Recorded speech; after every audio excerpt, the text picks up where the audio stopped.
Okay, so this is investigation number 1 for lesson 4, 7th grade.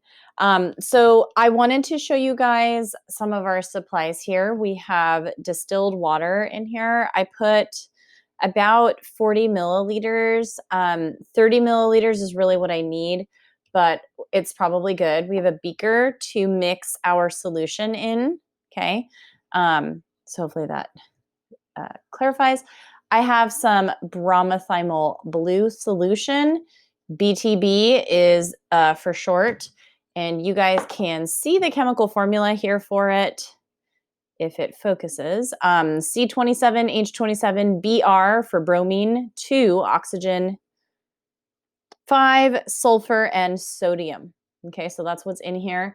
It is a 0.1% solution. Okay, so this is what we're going to use.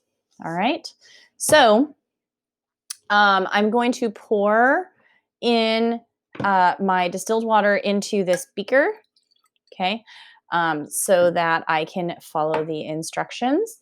The instructions are here on handout B.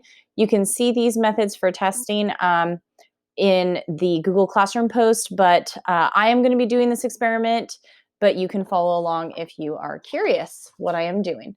So go ahead and pour 3 test tubes of water into a cup. These are our test tubes. They're about 10 milliliters.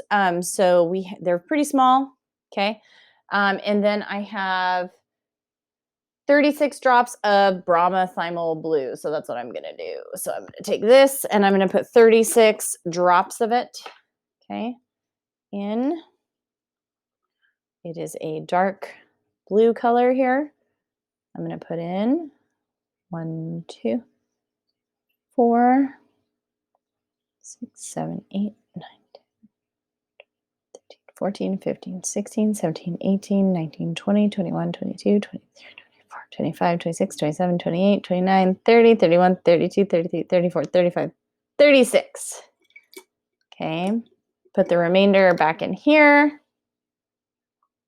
I am going to close my original container and go ahead and swirl. Okay. And I am going to try not to splash. Okay, so I need to observe that this solution is blue. Okay, so this solution is blue. And then lightly exhale through a straw into the cup. Okay, until it changes color. Blow very gently so you don't cause it to splash. Stop blowing a second or two after the solution has changed color. Okay.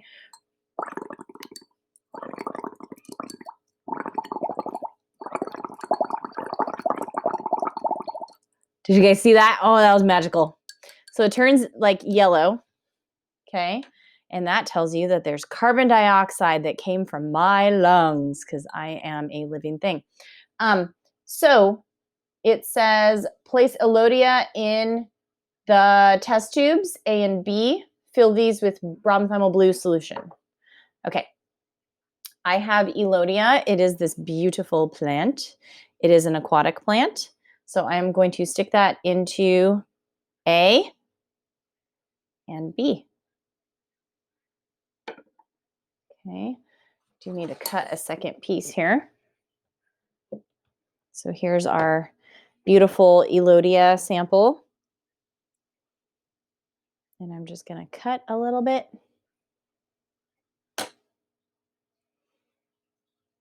And put it in the B. Okay, so I have B, I have A. Probably want to put a little bit more in A.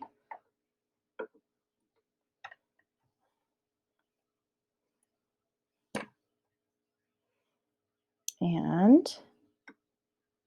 now that we have enough Elodia, we'll put our main sample away. Oops. And pour some bromothymol blue, cap them, and then fill them to the very top and screw the caps on tightly. Okay. So let's do that right now. I just don't want to spill, so I'm going to move that over. So I'm going to fill this to the top.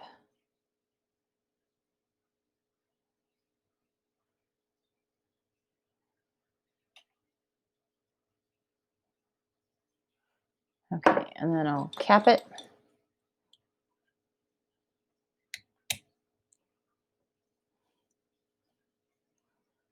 Cap it tightly. So that is A. So take a look at that, A.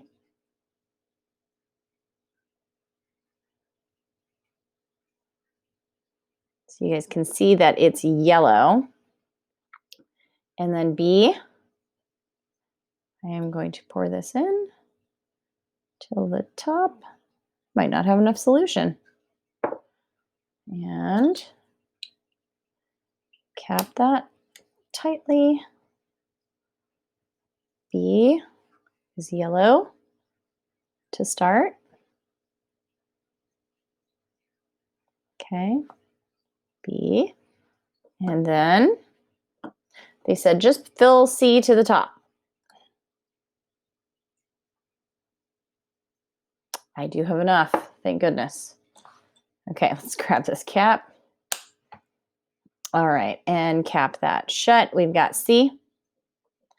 Okay, so here we go. It says, place tubes A and C near a source of light. Light must shine on it continuously for 24 hours. Ideally, you'll place these tubes near a window and shine an artificial light on them so that the light can remain on overnight. Place tube B somewhere completely dark, such as in a cabinet. You could also consider wrapping this tube in an opaque cover. Okay, so I am going to put tube B in a completely dark cabinet overnight, and I will be checking it throughout the day tomorrow to see if I see any changes. Make sure you write down or put in your predictions into your lab, in your investigation notebook, and then tune in for the second video after you watch this video.